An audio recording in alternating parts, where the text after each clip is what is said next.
Hello there, World of Tankers. Welcome to the channel. Hopefully all of you are doing well out there. I'm, of course, your host, Blitz, and in today's video, we're going to be talking about the ISU-130 that has, of course, just come into the stores today for the price tag of 5,500 gold. Now, as you can see, we are currently looking at the ISU-152, which, when you take a look at the 130, look almost identical, and that's because they're built on the exact same chassis. Now, the ISU-130, as it says in the name, carries a 130mm gun. I love how the Russians just slapped that gun name right on the vehicle, but carries a 130mm armament, dealing 460 average damage for the standard shot. But the weird thing is when you take a look at the premium, because you'll see it does 226mm of pen, which is less than the standard pen, but the average damage goes up at 530. Now, there's only a select few tanks that do this, which I'm pretty sure are all Russian. We have the SU-100Y, which does the same damage, and as well the Tankenstein, which carries the SU-100Y gun.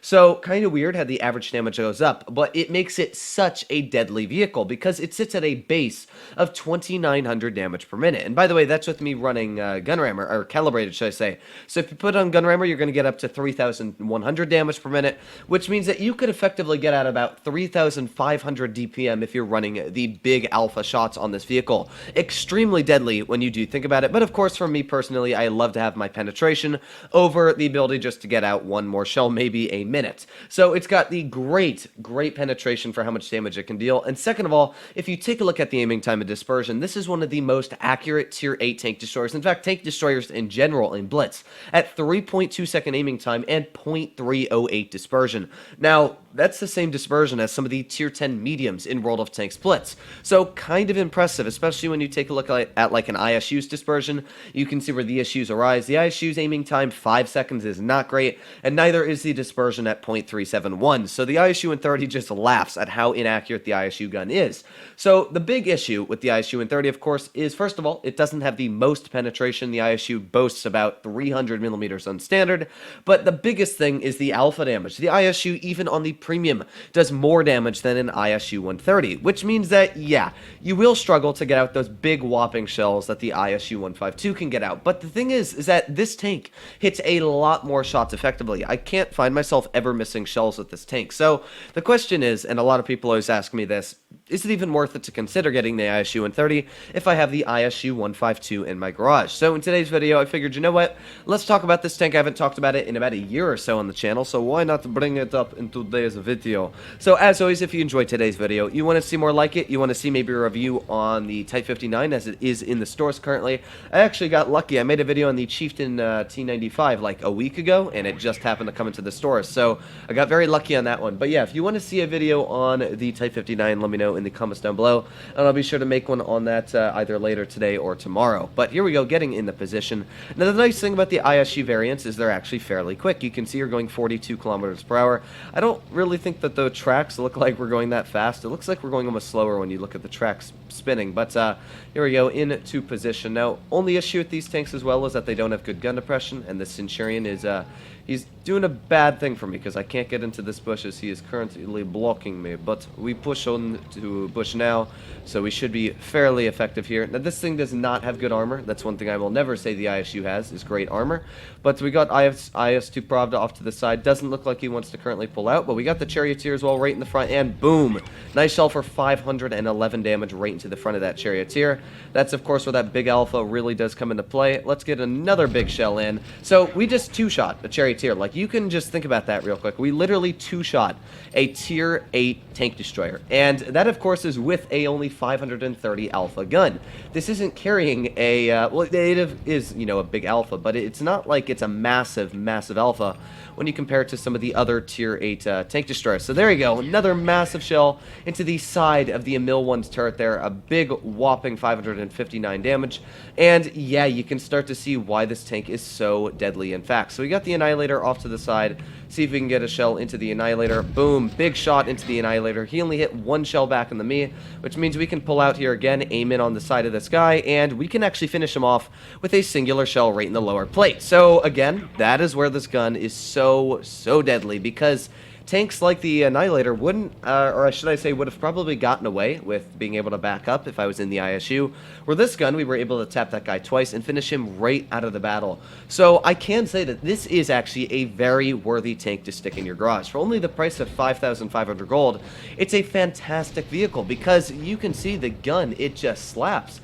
It kills pretty much everything in front of it very easily too. So we got tanks like the Annihilator right out in the front, and this Centurion's still absolutely screwing me. I'm not sure why he's backing up when he's got full health, but I'm just trying to get a shell into the Annihilator, but sadly because that scent went in front of me, we weren't able to get out a final shell there, but we still did a pretty good job. So that was what, about 2,700 damage or so? Yeah, 2,778.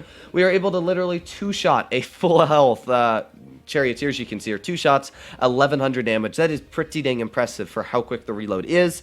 So you can definitely see where this tank comes into play. With that big alpha, it's able to just slap around on the enemy tanks. So let's, of course, get into one more battle, but the great thing is that you just don't miss shots. When you're running an ISU, the issue is you do occasionally miss big shells. I will say the ISU isn't like a normal derp cannon. It does tend to hit a lot of its shells it fires, but a lot of you ISU drivers out there also know there are times when you play your ISU and it just won't connect its shells, and it is so frustrating when you miss a high explosive on the side of a light tank. Oh my god, it is the most frustrating thing on the planet. The ISU-130 doesn't have that issue, and while it doesn't have that 960 HE damage, it still hits almost every single shot it fires, which is great. You know, that's the thing I always say about the Leopard, is where it may not get as many shots out in a battle, because of course you got to be a lot more careful, it's such an accurate gun is that every shell you fire usually penetrates 99% of the time. So we got the FE31 right in front of us here, and we got the SU off to the side, so can't get a shell into anybody yet. Hopefully this FE will do a good job spotting, maybe if anybody wants to cross over here. But you can see that gun already aimed in, and yeah, that's a pretty small aiming circle for 530 damage effective. So it looks like they're not going to be pushing this way, maybe towards the town, I'm not sure. But I'm going to take a look over towards the town. Yeah, there you go. You got the E75 TS off to the side, who is taking a look over here, which is not necessarily what I like. I've got to be careful. Ooh, there's a big shell going into my SU-152 already. So I've got to be careful here. Ooh, we in fact have the SU-122 right off to the side, so not sure if we can get a shell out into him.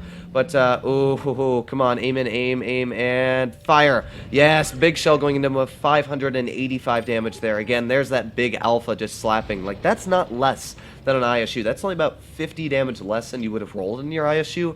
Pretty dang impressive again for how much this thing is able to slap for us. Now we got tanks like the E75 TS off to the side. Let's aim in on his lower plate. Big alpha shot there, but we're also getting hit by Gravedigger constantly. Possibly one of the most annoying things you can ever get hit by, and boy did that hurt. That was not worth it.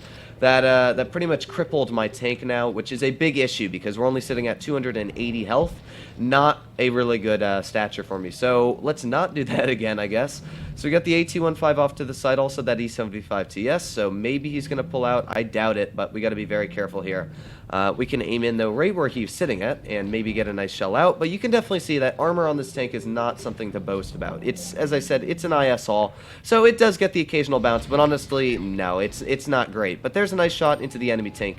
There's a nice little roll for 500 again. The nice thing is, even though while you're not necessarily the healthiest of tanks, you still got that big alpha always supporting you, which means I can get some big shells into the enemy. We've got the Gravedigger all the way off to the side. Let's see if we can get a big slap into him. There you go, 519 shot, and we're able to go back in the cover once again. So big alpha shells coming out of the tank here. We got a vehicle like this VK-28 off to the side as well. Let's aim in a big shell. Ooh, that did not pen, and that Gravedigger still slapping us. So I need to get out of here, of course. That's something I really need to do right now. And if I want to get out of here, I need to slip my way right through here. Let's see if we can get out now. Oh, don't hit me. Go, go, go. Oh, I think we've just made it out. We're not detected by that. Actually, we are detected. But it looks like we were able to make our way out of here safely, which is actually a miracle when you do think about it. But yeah, we were able to get out of there safely, which I'm very surprised about. And what that means is we can go reposition somewhere else and be a lot more effective. So here we go. Let's go off to another position. Our team is falling apart very quickly, but for me only at 100 health, it's not necessarily worth it to try and take shells for the team. So let's go over here. This is going to be a way more effective position, at least for the tank in my personal personal opinion. And we've still got tanks like the IS off to the side here, who is, it looks like, trying to deal with that FE-301 off to the side. So how many tanks are left in the enemy team? They've got 5 tanks left, and I've got to be careful again because I am a one-shot for a lot of the vehicles they have. We got tanks like that VK-28 off to the side too. There you go, nice shot right into the top of his tank, finishing him off. Got to love that big Alpha, although that didn't really matter much for the Alpha there, of course, but still, finishing off that guy was a good thing for the team. While he is a little bit of a lower tier vehicle, it's still nice to finish off tanks that can be a bit of a nuisance to deal with. So we got the E75TS off to the rear here, and I'm not sure if this guy's going to back up, but I really hope he does, because that's going to give me a very easy shot in the side. But we also got a tank like the Annihilator all the way in the back, and the Annihilator is actually sitting right out in the open, which means that we can aim in and boom, big shell up the butt of the Annihilator there. That's of course going to get a big amount of damage for us there. Now we can drive away, hopefully not being detected if we pull back out again. So let's do that right now. And hello, do you like a big shell? Let's aim in on the lower plate and fire. There you go. Ooh, we were taken out, but to be fair, we still got out a lot of damage. That was a 3,100 damage battle, which is pretty dang impressive when you do think about it. Sadly, as you can see, the team just really didn't do the best of jobs here, and my tank fell apart very quickly at the beginning because a Gravedigger had the side of my tank. I kind of figured the E75 would shoot me, but I did not think a Gravedigger was going to be able to get a full clip into me, and oh yeah, look at those tier 6 vehicles in our tier 8 game. So I personally feel that the ISU-130 is a fantastic tier 8 tank destroyer, and for the price tag only being, I think it is 5,500 gold, I actually can say that it is worth the price. I enjoy running the vehicle, the gun rarely misses, and you can see there, even with a very tricky loss, that still was 3,100 damage. The gun just slaps a lot. So I personally feel it is worth the price. It's a very solid tank for what you're getting. If you are an ISU player, you probably will like the ISU more just for the alpha, but I still love my ISU-130, so let me know what you guys think in the comments down below if you agree with me or you disagree. But other than that, hopefully all of you are doing well out there. Stay happy, stay healthy, and I'll be seeing you in the next one.